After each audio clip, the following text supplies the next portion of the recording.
Mansaru kilinye ika masumakula Amodu Bojang waye sangarango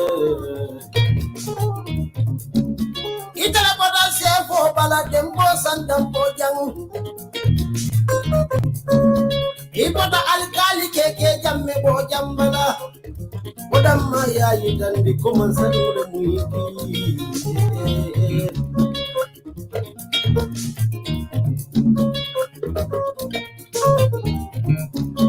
Mansada Bojang kema pamodu ya seni sale kema ala muisi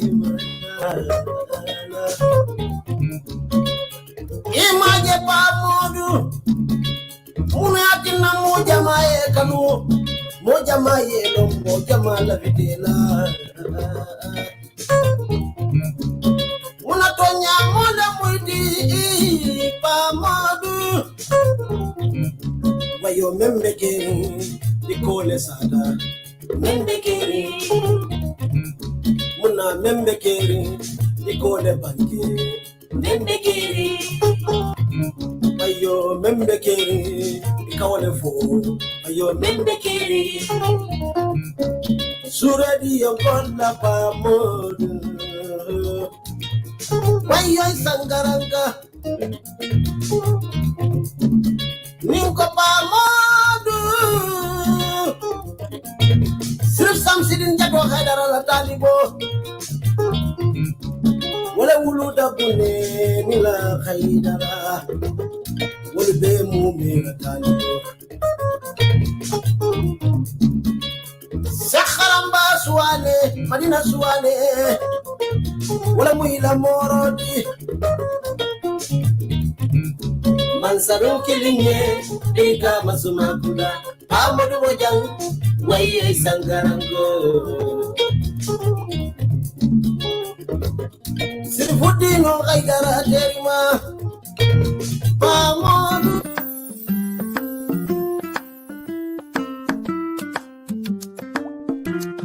Home Digital FM 99.9 in Brikama Town. For all the businessmen and women, move out of the darkness, follow the light. Come sell your business with us today. Home Digital FM, let your customers know what you're offering. Be on top of your competitors. Home Digital FM, we will help you stand out. Come advertise with us today for all your businesses. We offer live program coverage both on Facebook Live and on the radio. Exos to sell your products and services. The media is in control. Tell your customers when, where, and how to meet you through Home Digital FM. Don't worry. Do your business. We will sell you out. Call us today on 734-3125 or 200-5770, 620-1413, 766-8394. Home Digital FM. Follow the light.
Hello and a very warm welcome to your Week in Review program, Africa This Week, looking at the continent's top stories over the last 7 days.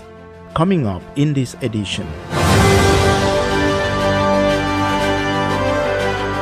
Hundreds of protesters marched through the Ghanaian capital Accra, calling for the resignation of President Akufo-Addo amid economic hardships. He has failed and we are asking him to resign.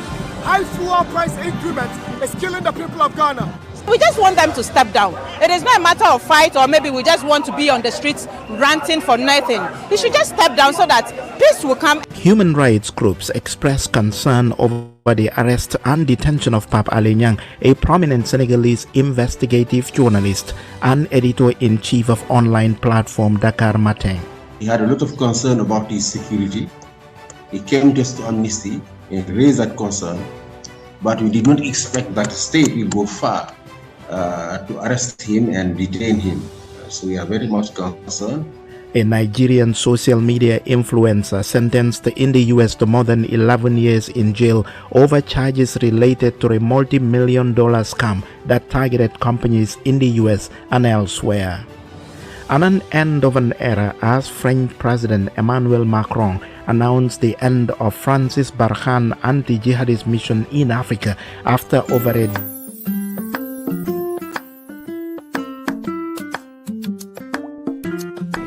Digital FM 99.9 in Brikama Town. For all the businessmen and women, move out of the darkness, follow the light.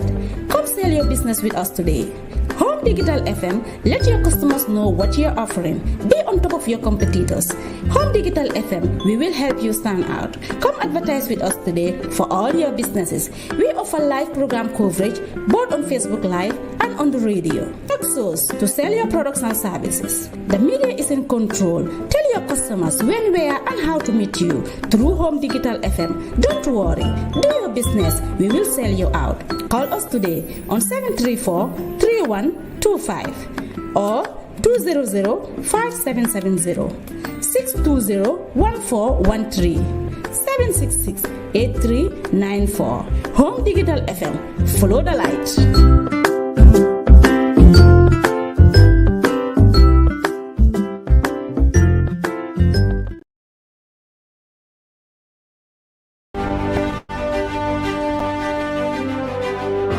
Hello and a very warm welcome to your Week in Review program, Africa This Week, looking at the continent's top stories over the last 7 days.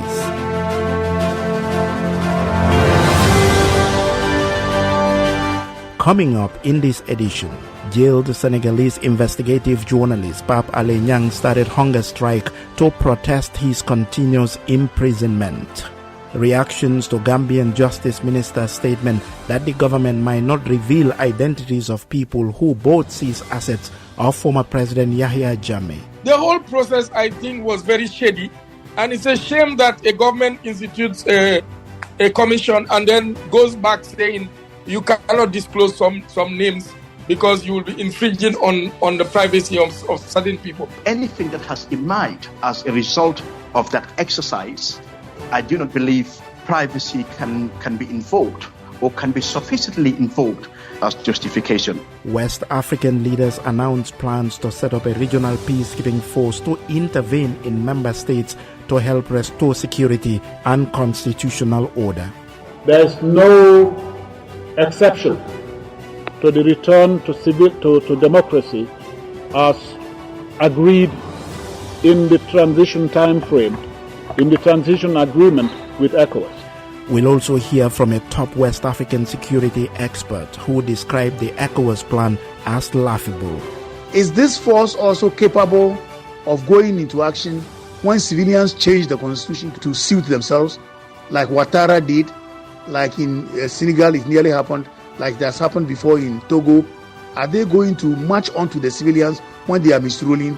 Elsewhere on the continent, South Africa's ruling party threw support behind embattled President Cyril Ramaphosa, giving him a lifeline as he faced the biggest scandal of his career.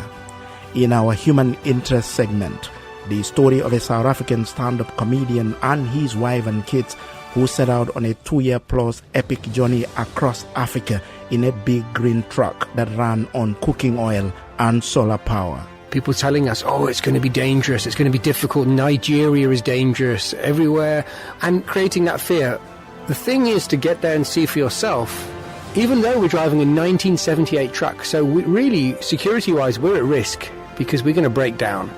And in sports, football legend and president of Cameroon Football Federation Samuel Eto'o apologized for his violent attack on a YouTuber, a video of which went viral on social media. Also coming up, our special guest, a US-based Gambian telecoms engineer who quit his lucrative job with a salary of $85,000 per annum to return to the Gambia to start rice farming after a strange phone call from his family asking for rice money. I was shocked. I'm like, we never had to buy rice, so why do we have to buy rice now? He said because they didn't farm for 2 seasons. These and more on today's program. Stay with us. Africa This Week, coming to you from Home Digital 99.9 FM in the heart of Brikama. Sheriff Bojang Jnr. Thanks for joining us. We start in the Gambia, where the Attorney General and Minister of Justice last week said the government might not reveal identities of people who both seized the assets of former President Yahya Jammeh. Responding to Fonyi Councillor's MP Almami Jiba, who demanded details of the total sales of Jammeh's assets, buyers and prices of each asset sold, Minister Dauda Jallo said revealing the identities of the buyers could be an infringement on their privacy. Jammeh's assets were seized by the Commission in 2017 after President Adama Barrow came to power. The Jnr Commission, which was set up by the government to probe financial dealings of the ex-president and his associates, established that Jammeh owned 281 properties in the country as well as assets abroad, including a residence in the United States. The investigators also found that the former leader's assets in his home village of Kanilai alone were worth $28.2 million. The commission recommended the sale of the assets in its report submitted to the president in September 2019. So is the Justice Minister's claim of privacy based on law? Lawyer Abdullahi Fati of A. Fati and Co. Law Firm explains.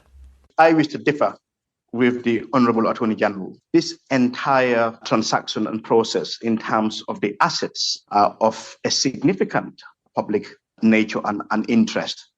So the assets that were sold were as a result of a gazette that was lawfully issued in a legal notice in 2017 in relation to the president acting on powers vested in him by the Constitution and the Commission of Inquiry Act to establish a Commission of Inquiry to look into the financial activities of public bodies, enterprises, and offices as regards their dealings with President Jammeh, former President Jammeh, and connected matters.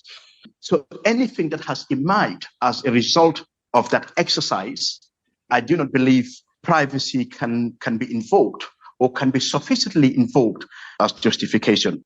And let's go back to the selling process of these seized assets. The speculation from many Gambians is that families, friends, and people close to the political power base might have been among those who the state sold these assets to, some of them at very cheap prices. I must say I've not verified that, but what does the law say about the sale of such assets? Who can they be sold to, and how much information should the citizens know about the process? Okay. Firstly, the reason why a commission of inquiry was set up, the reason why Jammeh's assets were seized, because even if you look at, for example, in the preamble, I know the preamble is not part of the instrument creating the commission of inquiry, but it is just to give you an understanding as to the essence of the instrument. And it's saying here that information received from public bodies, public enterprises, and public institutions such as the Central Bank, Social Security and Housing Finance Corporation, Gambia Ports Authority, GAMTEL, NAWEC, AMRC, and the others were probably used or were acted on the instructions directly on the Jammeh during his presidency. So in effect, the premise of the commission of inquiry, or the purpose of seizing some of these assets, is simply because there was belief that Jammeh used his power and authority to unlawfully misappropriate or abuse his position to acquire wealth and property unlawfully. Hence, it is deemed that in essence, that these things now belong to the state. Because the entire purpose of the commission inquiry, whatever happened, was for us, the Gambian people, to be the beneficiaries. So whatever money is acquired as proceeds of sale, the Gambian people are the beneficiary, because the Gambian government acts for and on behalf of our interest as a population. So therefore, anything in relation to that transaction, for transparency and good governance purposes, there cannot be any room for speculation. The Gambian people owns these assets, and therefore, when you sell these assets, we, as the owners, ought to know the buyers, and to ensure there's transparency in the entire process. There shouldn't really be any argument as to confidentiality or privacy. Lawyer Abdullahi Fati of A. Fati and Co. Law Firm. And for what the failure to disclose the identities of all the buyers of Jammeh's assets means for transparency and accountability, we joined John Charles Njai, the chairperson of the CSO Coalition on Access to Information, an initiative by Gambian civil society organizations that resulted to the Access to Information Law. He is also the chairman of the Association of Non-Governmental Organizations in the Gambia, Tango. I think it's very disappointing to even hear that coming from the government, taking into consideration that they instituted the Jnr Commission to track and trace the maladministration of President Jammeh. If you set up a commission, it means that you are calling for accountability and transparency. And only to go back and now say you will not disclose the identity of some. I mean, why even some? If you said, well, you are not disclosing anybody's identity, maybe, even that is not acceptable. But why some? Who is the government trying to protect? Whose privacy? Are there some people that are better off than others for you to choose who to disclose and who not to disclose? And secondly, why are they hiding? I mean, for me, I think in a lot of people's minds, one, how transparently were disclosed. Secondly, how inclusive and how open was the process? Because we have had rumors of, obviously, as the National Assembly said, people have bought it for next to nothing, bought properties for next to nothing. So we need to know the people that have bought, how much they have bought, and how come some other people did not even know that these properties were being disposed of. The whole process, I think, was very shady. And it's a shame that a government institutes a commission and then goes back saying you cannot disclose some names because you will be infringing on the privacy of certain people. It reeks of corruption. It reeks of, some partiality. Some people are better than others. And the whole thing is just fishy. It's a total disappointment on our part. And with the Access to Information Law, something that you personally immensely contributed to, one would assume would handy without even being asked or demanded. What will the failure to disclose the identities of these buyers of Jammeh's assets mean for the Access to Information Law? Well, it's interesting that government will pass a law, and then at the end of the day, it's as if you are reneging on your promises or your pronouncements. If you are passing an Access to Information Law and now saying you will not disclose, then it means that possibly you are not ready to implement the law to the fullest. Because I know the exemptions are for issues of national security. But who buying of property of a former president that and we know that the reason they are selling the properties of Jammeh is because they mismanage taxpayers' monies. So the taxpayers is actually the properties of the taxpayers. So we need to know who are the people that bought it. And anybody buying such, you would obviously be ready to, you should be ready to be exposed. Your identity cannot be hidden. So this I think, goes to show, and it will erode confidence if the government is beginning to take positions like this, that you are protecting people's privacy, when this is an issue of public interest. John Charles Njai of the CSO Coalition on Access to Information and Tango. West African leaders on Sunday announced plans to establish a regional peacekeeping force to intervene in member states to help restore security and constitutional order in a region that has witnessed several coups in the past 2 years. West and Central Africa has made strides in the past decade to set its reputation as a coup belt, but sub-regional bloc ECOWAS wants to do more to boost the constitutional government in its member states. In a communique after an annual summit in Nigeria's capital, Abuja, ECOWAS expressed determination to establish a regional force that will intervene in the event of need, citing areas of security, terrorism, or to restore constitutional order in member countries. ECOWAS did not give any details of how the force would be constituted, but said defense chiefs would meet next month to work out how it would operate. The ECOWAS leaders also expressed concern over the continued detention of 46 Ivorian soldiers in Mali. Dr. Omar Aliou Touré, a Gambian, is the president of the ECOWAS Commission. The leaders are determined to establish a regional force that will intervene in the event of need, whether this is against terrorism or to restore constitutional order in member countries. There is no exception to the return to democracy as agreed in the transition time frame, in the transition agreement with ECOWAS. We'll continue to dialogue with the authorities in Mali for the immediate release of the 46 soldiers detained in Mali. In the event the soldiers are not released quickly, the leaders reserve the right and they have taken the decision to take certain measures. Dr. Omar Aliou Touré, the president of the ECOWAS Commission. Well, the announcement by ECOWAS to set up a regional force to restore constitutional order has already generated a lot of reactions and interest across the sub-region. Professor Vladimir Antwidanso is the Dean of Ghana Armed Forces Command and Staff College. He spoke to me on the line from Accra about this ECOWAS move. ECOWAS plans to have a sub-regional force to respond to coups in the sub-region. Sounds like a huge joke to me. And the hysteria with which West Africa or ECOWAS is trying to respond to these coups is amazing.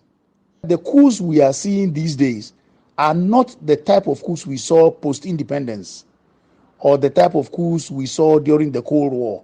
No, these coups are not the conspiratorial coups that we observed or we experienced in those years that I'm talking about.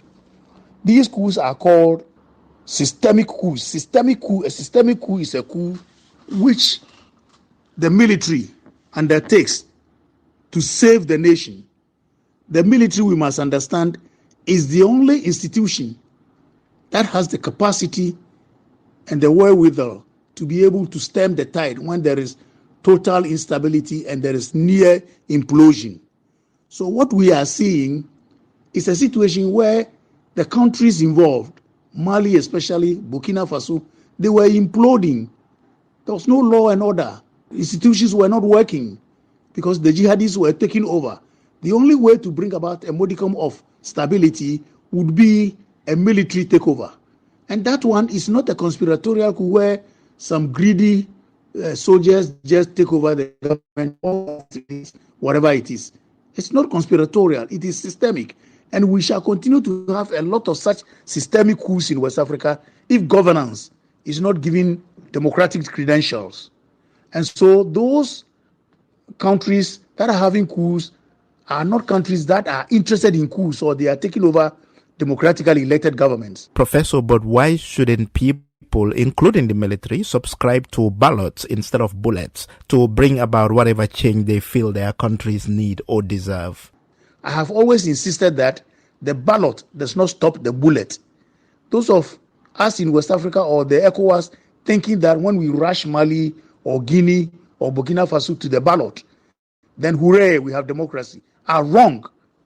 It is insane because that one does not stop the bullet from coming. The bullet will always come. That is, will come when there is instability and when there is any form of hint that the state is imploding. What West Africa should think about is to think about a situation where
the leaders are determined to establish a regional force that will intervene in the event of need, whether this is against terrorism or to restore constitutional order in member countries. There is no exception to the return to democracy as agreed in the transition time frame, in the transition agreement with ECOWAS. Dialogue with the authorities in Mali for the immediate release of the 6 who are detained in Mali. The soldiers are not they have taken the decision to take certain measures. Dr. Omar Aliou Touré, the president of the ECOWAS Commission. Well, the announcement by ECOWAS to set up a regional force to restore constitutional order has already generated a lot of reactions and interest across the sub-region. Professor Vladimir Antwidanso is the Dean of Ghana Armed Forces Command and Staff College. He spoke to me on the line from Accra about this ECOWAS move. ECOWAS plans to have a sub-regional force to respond to coups in the sub-region sounds like a huge joke to me. And the hysteria with which West Africa or ECOWAS is trying to respond to these coups is amazing.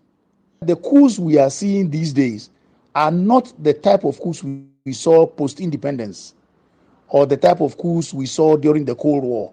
No, these coups are not the conspiratorial coups that we observed or we experienced in those years that I'm talking about.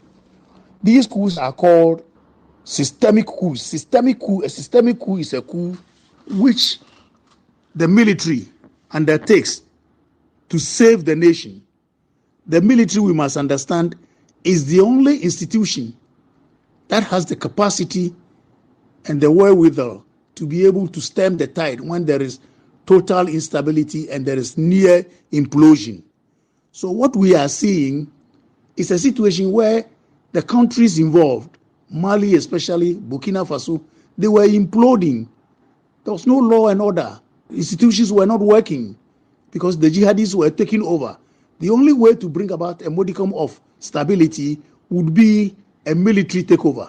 And that one is not a conspiratorial coup where some greedy soldiers just take over the government on behalf of some civilians, whatever it is. It's not conspiratorial, it is systemic. And we shall continue to have a lot of such systemic coups in West Africa if governance is not given democratic credentials. And so those countries that are having coups are not countries that are interested in coups, or they are taking over democratically elected governments. Professor, but why shouldn't people, including the military, subscribe to ballots instead of bullets to bring about whatever change they feel their countries need or deserve? I have always insisted that the ballot does not stop the bullet. Those of us in West Africa or the ECOWAS thinking that when we rush Mali or Guinea or Burkina Faso to the ballot, then hooray, we have democracy, are wrong. It is insane, because that one does not stop the bullet from coming. The bullet will always come, that is, coups will come when there is instability and when there is any form of hint that the state is imploding.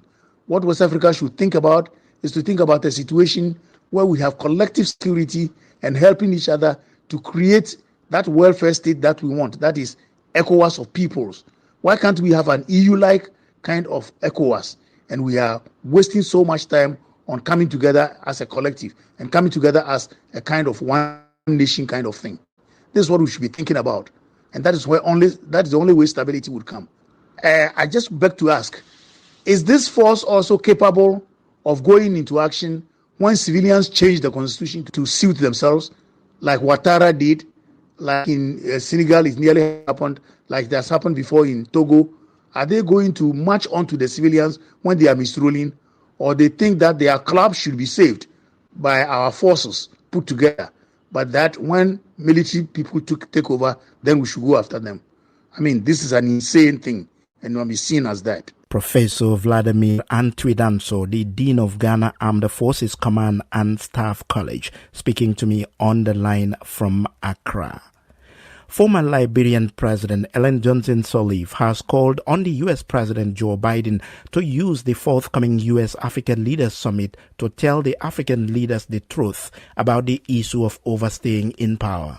The ex-Liberian leader was speaking on a panel discussion in the U.S. Tuesday ahead of the summit, which will be held in Washington from December 13 to 15. Leaders across Africa are expected to attend. Sirleaf, who became Africa's first female president in 2006, stepped down after completing her second term in 2018. On Tuesday, she reaffirmed her call for African leaders to respect their constitutions and people and step down when they exhaust their constitutional term limits. I'm so glad that President Biden and First President Kamala Harris, have now made that decision to have another summit and to bring our African leaders together. I hope that we'll be very straightforward in telling our leaders what is expected of them, recognizing where so many have indeed moved their countries forward, have achieved a lot of their development goals.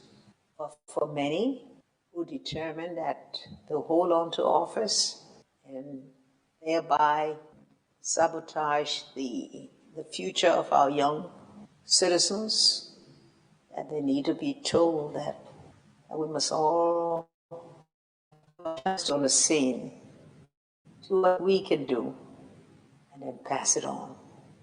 Have somebody else do it. I know there's disappointments too. I face a disappointment when I passed it on, I gotta tell you that. And sometimes I have to stop and say, did I do the right thing? But it was the right thing to do. And what has happened cannot be an excuse not to follow the rules and the regulations. What we must do is have better planned successions so that we can make sure that there's continuity in effort and continuity in progress. And that, I think, all of our leaders should be encouraged to think in that way, that there's always a good succession, there's always continuity if it's planned properly and if it's exercised rightly. So I think that's where we stand. Former Liberian President Ellen Johnson Sirleaf speaking in the U.S. 10 Liberian and international civil society groups Tuesday called on the Biden administration to send an unequivocal high-level message to Liberian President George Weah during the forthcoming U.S.-Africa Leaders Summit that a war crimes court in Liberia is important to bring justice for civil wars-era crimes and should not be delayed any further. Widespread and systematic violations of international human rights and humanitarian law characterized Liberia's brutal armed conflicts between 1989 and 2003. The only steps toward criminal accountability have been a small number of cases prosecuted abroad. Until recently, the U.S. government executive branch was silent on criminal accountability for civil wars-era crimes in Liberia, although the House of Representatives adopted a resolution in 2018 in support of criminal justice. According to Adama Dempster of the Civil Society Human Rights Advocacy Platform of Liberia, one of the groups making the call, the U.S. government is uniquely placed to back Liberian victims in their quest for accountability. The prominent human rights defender spoke to me on the line from Monrovia. So quite importantly, we think that the U.S. is a traditional partner to Liberia. But more besides, the U.S. have a global accountability framework that has been put into place, where the ambassador for war crimes have visited Liberia just a month ago and giving the task to her office that is looking at global war crime issue. We thought that Liberia is not an obsession. The fact that we have gone through a back-to-back civil wars that took the life of over 250,000 people, created a very huge victim society, most of whom are women that were sexually abused, used as sex slaves during the Civil War. Gave a great reason for which we are calling on the international community and pointing direct finger at the U.S. government so that President George Weah visit a participation at this Africa Leadership Summit should be a stage where he can be encouraged to commit to the establishment of a World Economic Crimes Court that will prosecute alleged perpetrators. Mm-hmm. And in your joint report, you've indicated that previous calls by the U.S. officials for justice elsewhere in Africa and U.S. assistance provided to accountability initiatives on the continent, and you cited Guinea, Democratic Republic of Congo, yes, Sierra Leone, etc. One would have thought, as a result of the bond that the U.S. is supposed to have with Liberia, this will be a priority for the U.S. to make sure that these war crimes are prosecuted in Liberia. Can I call it U.S.'s lack of interest or low interest in these affairs in Liberia? Why is that so? Well, I wouldn't want to squarely put it at lack of interest. I think what I've seen over the time, the U.S. response, initially I remembered when the TRRC report was released in 2009, then Secretary of State Hillary Clinton visited Liberia, and they were looking at Liberia to actually start to roll out all efforts towards establishing a framework or mechanism to hold alleged perpetrators accountable. So looking at it from the domestic stand, and they thought Liberia would be the first to kickstart the process of seeking for accountability, like in Sierra Leone. Normally, the crimes were committed right on the soil. Most of the alleged perpetrators still are alive and active even in current government. So on the basis of that, the case were put before Liberia to see reason because we suffered directly. But be as it is, we think it's never too late. And we think because when crimes are committed and those crimes are not punished, the world will never be at ease. And so on the basis of that, we follow up with the very US, the United Nations, to say, hey, we thought that our government would be responsible enough to take the bull by the horn, but they made politics out of everything. That was Adama Dempster of the Civil Society Human Rights Advocacy Platform of Liberia.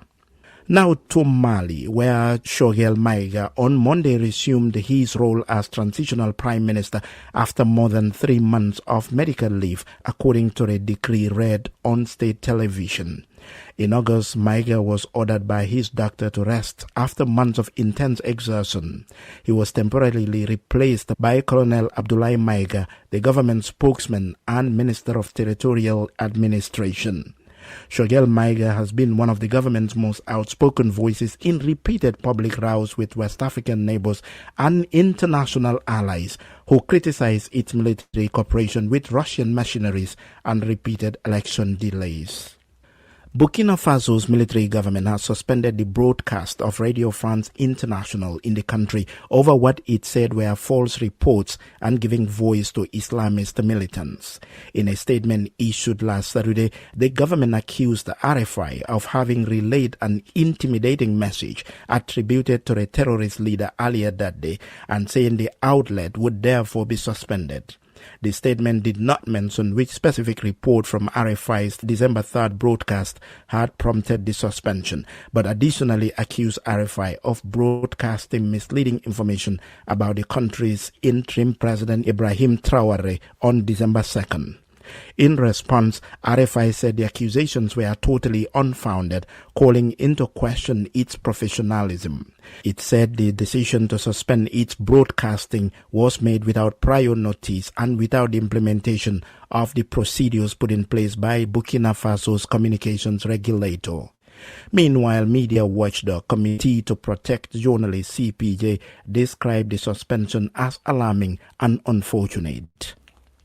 In Guinea, the much-anticipated testimony of ex-military ruler Captain Moussa Dadis Camara in a 2009 Conakry Stadium massacre trial was Monday postponed after he told the court that he was too ill to give testimony.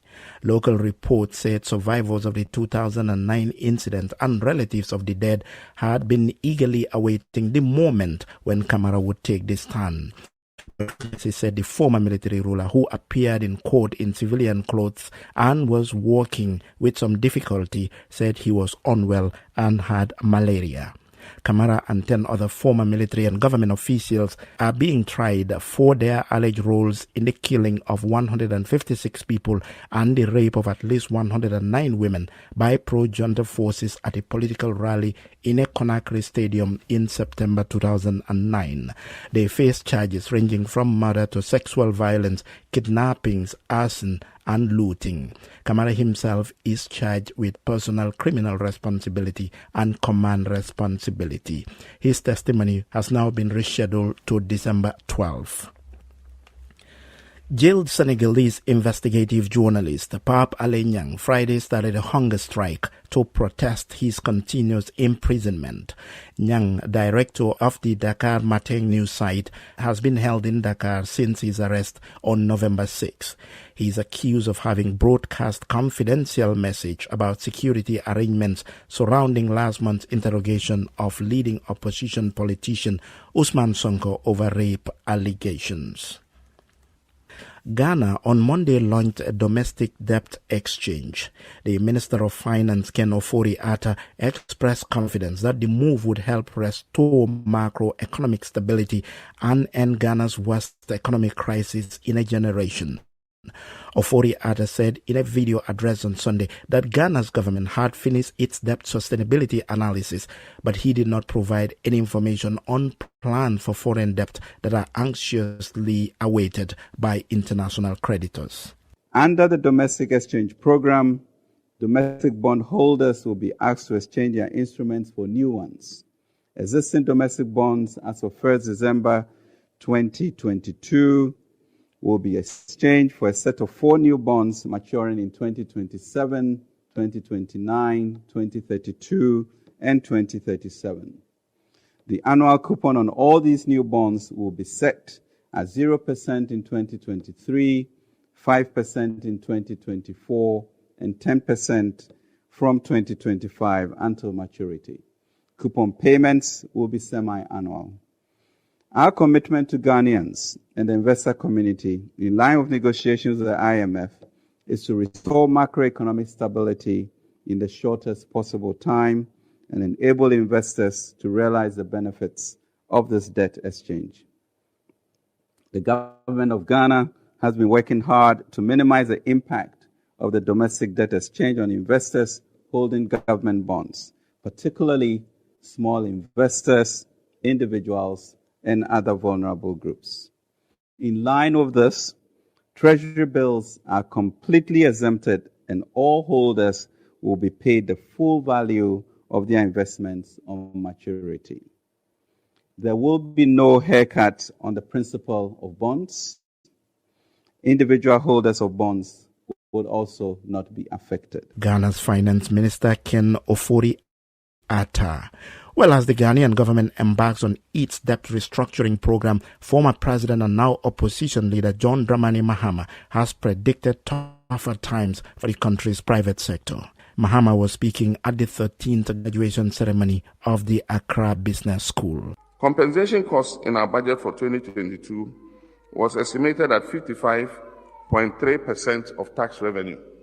It means of all the taxes we collect, we spend 55.3% to pay wages and salaries in the public sector alone. Amortization and interest payments consume the rest of our taxes and even requires that we borrow to cover the total cost. This situation has compelled government this year in the 2023 budget to announce a freeze, or should I say a ban, on public sector employment. This makes the situation rather dire for you. It means the opportunities for employment for your cohorts can only be found in the private sector or through self-employment.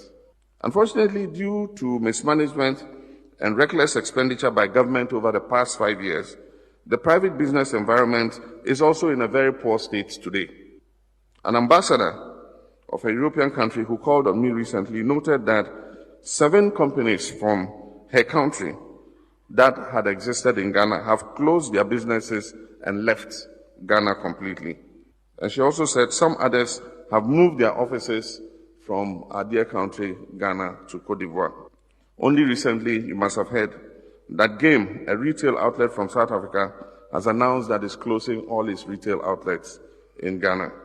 Today, businesses are folding up as investors cut their losses in the wake of an almost collapsed economy. Former Ghanaian President and now opposition leader John Dramani Mahama at the 13th graduation ceremony of the Accra Business School in Ghana.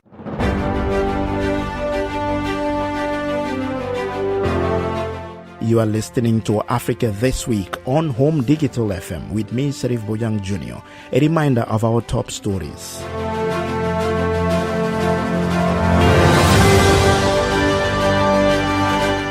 Jailed Senegalese investigative journalist Pape Alé Niang started a hunger strike to protest his continuous imprisonment.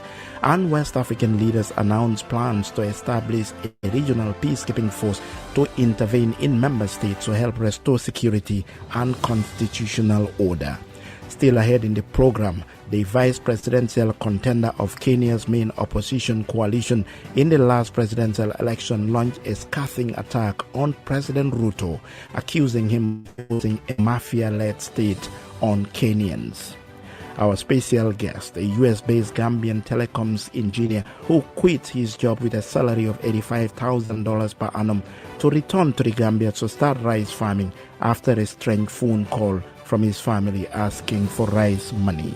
We also have sports. Stay with us. Africa This Week, coming to you from Home Digital 99.9 FM in the heart of Brikama.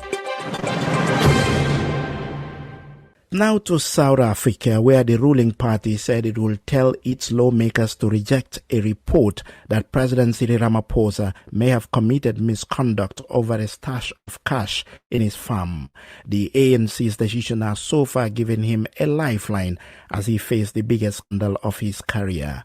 Ramaphosa has also asked South Africa's top court to throw out the independent panel's findings over the Farmgate affair, which critics have said should force his resignation.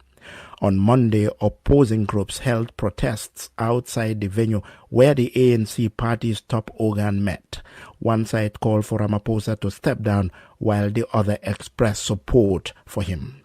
They sound courtesy of SABC. We are totally disagreeing with the content of the report by the panel. We are saying it is baseless and non-factual. And we are saying that the report does not speak to the criminality of anything against the president. There is no evidence in that report. The evidence is still with the law enforcement agencies. There's no one who knows what kind of evidence is going to be presented before the NPA. Should the NPA need that kind of evidence? Currently, we're just dealing with the hearsay, and then we're therefore questioning the timing of the report. Why were they pushed to release the report so early before the conference? It was also followed by a bogus national executive committee that didn't follow the procedure, where it was supposed to start with the top six, the National Working Committee and the NEC today. So this thing, all of it, was saying it is a political ploy against the president. It is a process to remove him, not to stand and be elected in the coming 55th National Conference. The findings of the independent panel is of the greatest importance. Those findings show that there's a serious prima facie case to answer. And under the circumstances, we must insist that Cyril Ramaphosa must face that case and that he has to now step down in order to answer the serious case that he has against him. In order to do so, he cannot be the president of the African National Congress. South African protesters in Johannesburg. Police in Malawi Tuesday arrested the head of the country's anti-corruption bureau over an audio recording leaked in January. In the leaked audio, the Director General of the ACB, Martha Chizuma, was heard talking with an unknown person about how some churches, judges, lawyers, and government officials were trying to block her effort to handle corruption cases involving British-based businessman Zuneth Sattar. During the State of the Nation address on January 25th, President Lazarus Chakwera described Chizuma's action as unfortunate, but said he would not dismiss her. Police said in a statement Tuesday that the arrest followed a complaint from the Director of Public Prosecutions. The vice presidential contender of Kenya's main opposition, Azimio la Umoja coalition, in the last presidential election has launched a scathing attack on President William Ruto, accusing him of imposing a mafia-led state on Kenyans. Martha Karua, who is also a senior lawyer, was speaking at a press conference organized by the party on Monday. She said the trajectory Ruto was taking on appointing leaders who face criminal cases would see Kenya being led by gangsters. We are concerned about the very brazen attack on Chapter 6 of our Constitution. Brazen because the accused are being appointed to critical public offices that have immense bearing on whether we grow or stagnate as a country. We are seeing a pattern where people facing serious criminal cases like money laundering, fraud, giving kickbacks, such people are being appointed to critical positions, including leadership of the very institutions that have taken them to court. Ruto is slowly imposing a mafia state on Kenya. This reign by gangsters is scary and unnerving. It has never been seen in Kenya, even during our past bad days. It has been said jokingly in the past, whereas other countries have a mafia, in Kenya, mafia have a country. This is now officially true. Martha Karua, the former vice presidential contender of Kenya's main opposition, Azimio la Umoja coalition, in the last presidential election. Sudanese political parties and the military have signed a framework deal that they said would pave the way for 2-year civilian-led transition towards elections and end a sometimes violent standoff triggered by a coup in October 2021. Observers said the deal could mark a new phase for Sudan, but it has already faced resistance from protest groups opposed to negotiations with the military and from Islamist factions loyal to the regime of toppled leader Omar al-Bashir. From news to our human interest segment. A South African stand-up comedian and his wife and their kids in April 2013 set out on a 2-year-plus epic journey called Africa Clockwise in their big green truck that ran on cooking oil and solar power. The mission was to prove that Africa could show the world how to cope with climate change. They explored more than 35 countries, 1 year up the west coast and 1 year down the east of Africa. The journey was also meant to discover whether it was possible for their kids to live happily without a TV or even water on tap. I visited the Samson family in their big green truck where they spoke about their experience during the Africa Clockwise journey. Hi, knock knock. Sharif. Yeah. How are you? Thank you so much. Welcome. Thank you. Thanks for inviting me here. Zola, my son. Okay. Welcome to the big green truck, a very recognizable giant 10-ton truck used as home away from home and for adventure by British South African stand-up comedian Mark Sampson, his wife Sam Pierce and their son and daughter. Welcome to the truck. This is where we live. You see, this is our house. It took us 3 years to build it. This is the master bedroom. As you can see, this is where my husband and I sleep. And here is the shower. In 2013, the Sampson family set out on an epic clockwise journey through Africa with this massive truck that runs on 100% of renewable fuels. And the target of the Africa Clockwise tour to break the Guinness World Record for the longest journey made on alternative fuel. That record is held by Canadian Tyson Jerry, who's driven to sustain Canada journey covered over 48,000 kilometers in 2010.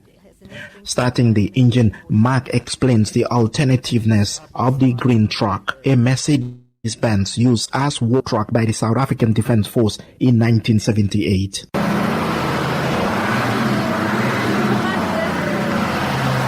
This truck has been converted to run on pure vegetable oil. At the moment, we're running on palm oil from West Africa, but as we head to North Africa, it starts in Senegal. We get back to sunflower oil, some soybean oil, peanut oil, coconut oil, the sort of oils we find in South Africa and East Africa. Palm oil we have to get rid of now because it goes solid at low temperatures. And when we cross the Sahara through Mauritania and those places, when it gets cold at night, we could end up with solid fat in the tanks, which would not be good. Now, the key to running this one on vegetable oil is a dual tank system. The Sampsons have so far traveled 21,000 kilometers and crossed 17 countries.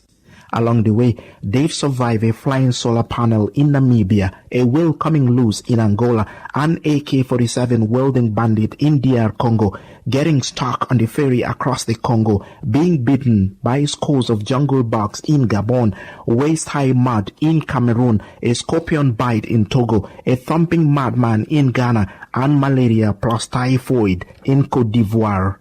They've also spent more than a year off the road while waiting for the end of the Ebola epidemic in Liberia, Sierra Leone, and Guinea.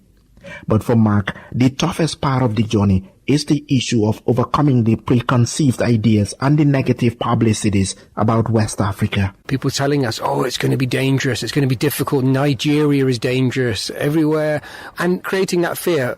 The thing is to get there and see for yourself. Even though we're driving a 1978 truck, so we really, security-wise, we're at risk because we're going to break down. It means that, yes, we need people, and we are constantly in contact with people. And what that's proved to us is that the people in West Africa are some of the best people in the world, the most amazing people we've met. People are so helpful, so kind, and so gentle. it is a challenge to try and go through these countries physically because the roads are appalling. Beside the appalling roads, there are also rogue and corrupt security officers across the borders all over the place, and bribe-taking is very common among them.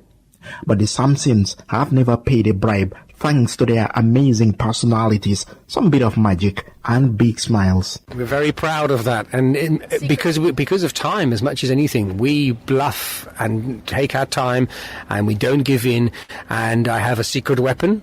Well, my first secret weapon, surprisingly, is my family. People assume taking family to West Africa is maybe dangerous, but they're the greatest asset ever.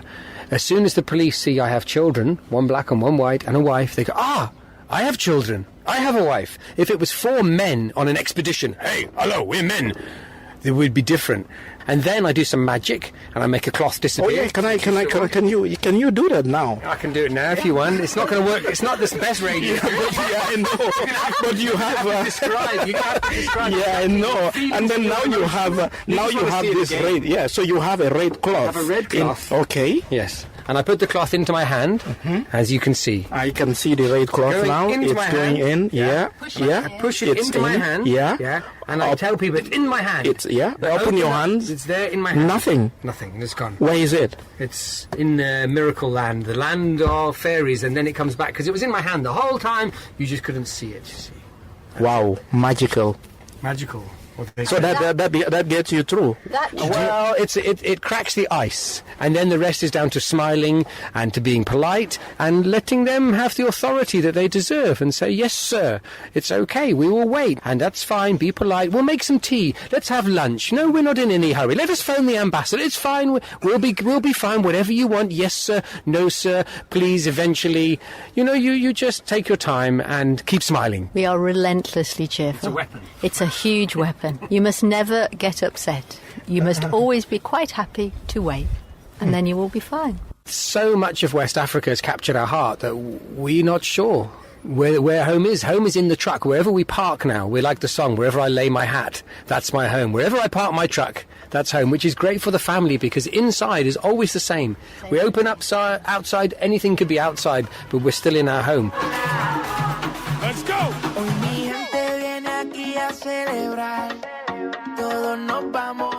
Now time for sports. Morocco on Tuesday became Africa's last man standing in Qatar after producing a stunning World Cup shock to beat Spain 3-0 on penalties and reach quarterfinals. At the time of recording this, so this morning, Morocco's semi-final game against Portugal did not start. But of course, you already know the results by now. Senegal was sent packing by England in a one-sided match that ended 3-0. The Teranga Lions, who hardly showed any rhythm or composure for most part of the game, were comfortably punished for their lackluster performance. Football legend and president of Cameroon Football Federation Samuel Eto'o has apologized for his violent attack on a YouTuber, a video of which has gone viral on social media since Tuesday morning. The images showed Eto'o kicking a man holding a camera in a public square where football fans were taking selfies with the former striker. The man said something to Eto'o, sparking his reaction.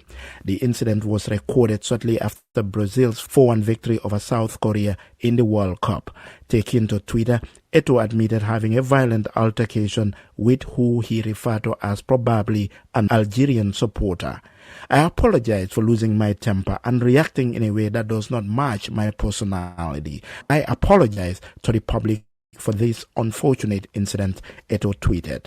He also pledged to continue to resist what he called the relentless provocation and daily harassment of some Algerian supporters. Eto'o said since the hot-tempered Cameroon-Algeria World Cup qualifying game in March, he has been the target of insults and allegations of cheating without any evidence. Ghana Black Stars coach Otto Addo has announced his resignation following the elimination of the team from the World Cup. According to the coach, his resignation was not as a result of Ghana's elimination and said he would have done the same if his side had won the tournament.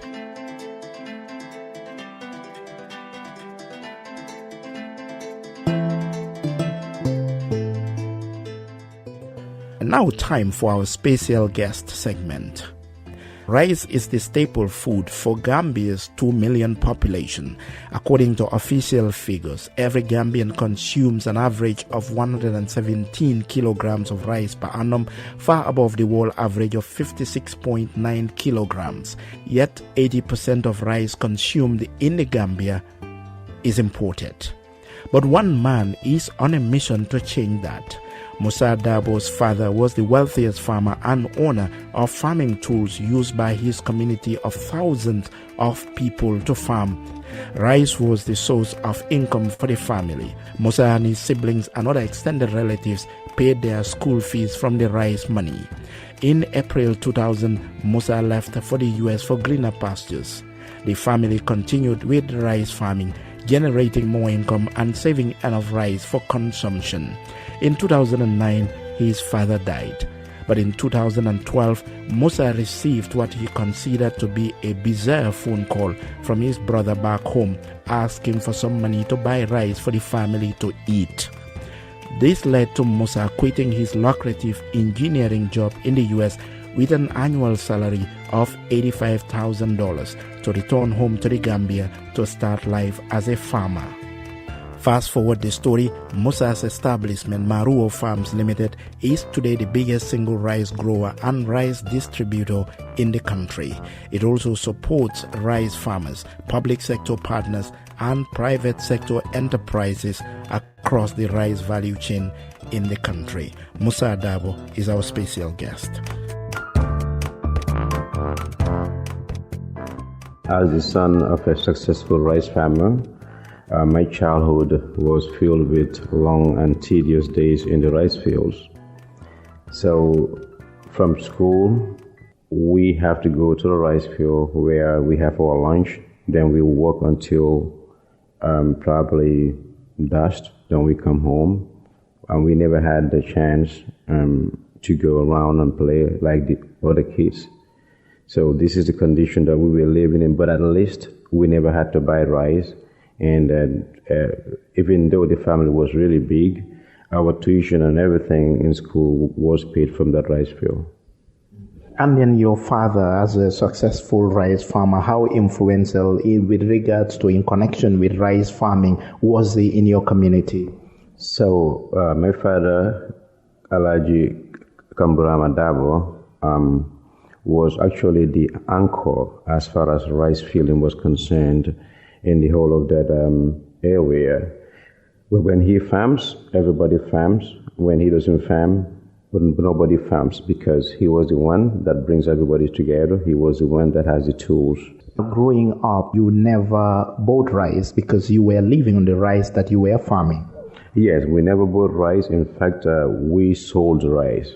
Everything, economically, everything was from the rice that we harvested. That we eat it and we sell it too, but we never had to buy rice. I'll come to the moment when your family called to ask for money for rice. But before that, just the interval, before that, you left for the US. How did that happen? What happened in between? I left for the US in 2000, April, and my daddy was still here. So I just sent money for other stuff, but it was never for rice or for any kind of feeding, because everything was taken care of from the rice field. Tell me about the phone call that came asking for rice.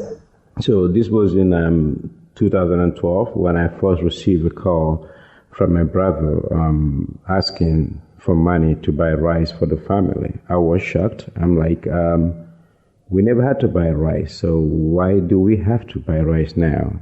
He said because they didn't farm for 2 seasons. So like from the last season that they farmed, they were able to live on that for almost a year. It was when they called and said because they didn't farm for 2 seasons. And then I tried to find out why. And initially, it was about the machines, about the irrigation machine, and then about the tractor. So I decided, well, I'm going to buy an irrigation machine and I'm going to buy a tractor so that you guys can go back to the farm. But I realized it was hard for them to go back, so we couldn't revive the rice field. And then I recalled my days when I was young, going to the farm. It was really tough. I mean, labor intensive. Because of that, they don't want to go back. So that was then I decided I need to find a way, to make this less labor intensive and more profitable. And what happens next? So I had to buy rice, and I had to keep buying rice. I don't think we should ever buy rice because we have enough water and it's free. We got, the natural, everything about rice here in the Gambia, we have the right, conditions as far as the climate. So I don't think any Gambian will need to buy rice. And then that sparked you or inspired you into building interest, starting, thinking about rice farming, building interest, and then you talk about going to California to meet rice farmers. Tell me about it. In 2012, I came back home for a vacation, and then I had the women in the area came to me and said, "We are not farming anymore because your father is not here. How could you help us have the right tools?" But I realized it was not just the right tools, that you need the influence too. And then I was shocked, and I couldn't just take it. It was so passionate. Then I went back to the U.S. and I started going to the rice farmers. Every vacation I have, I go to the rice farmers. I don't go out to like in Florida and or the nice vacation spots. So then I learned a lot from the American rice farmers. And then but in America, they use aeroplanes to float the rice fields. We don't even have an aeroplane as a country, so that would not be an appropriate technology. So part of the endeavor was also to find the appropriate technology. And then to fast track the story, it ended up, or it gave birth to Maruo Farms. What happened? How did that come about? So, because coming back to farm, I didn't have my passional interest as hard. As I said, it was passional that our mothers around the community have to come to me asking for help. So I thought about, I said, since this is, a community thing, I'm going to name it Maruo. Maruo means, a community farm where everybody in the community has a share. So the idea is how do we make this a community base, help the community so that they can go back to the farm. So this is how the name Maruo came about. Tell me about your job in the U.S. that you had to quit to come and farm, rice farm in the Gambia. I'm an engineer with Verizon Wireless. Verizon Wireless, of course, is the best wireless company in the whole wide world. And definitely, I was really making money as an engineer for Verizon Wireless. I lived the American dream because I had everything I needed in America, had a good job, a wife, kids, and my mother all lived with me in the U.S. That was Musa Adabo, our special guest, and a man who quit a lucrative engineering job in the U.S. and returned to the Gambia to set up a rice farming business. And with that, we come to the end of this week's edition of your Week in Review program, Africa This Week, on Home Digital 99.9 FM. I'm your producer and presenter, Bojang Jnr. Thanks for your company, and join me the same time next week for another edition of the program.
Digital FM 99.9 in Brikama Town. For all the businessmen and women, move out of the darkness, follow the light.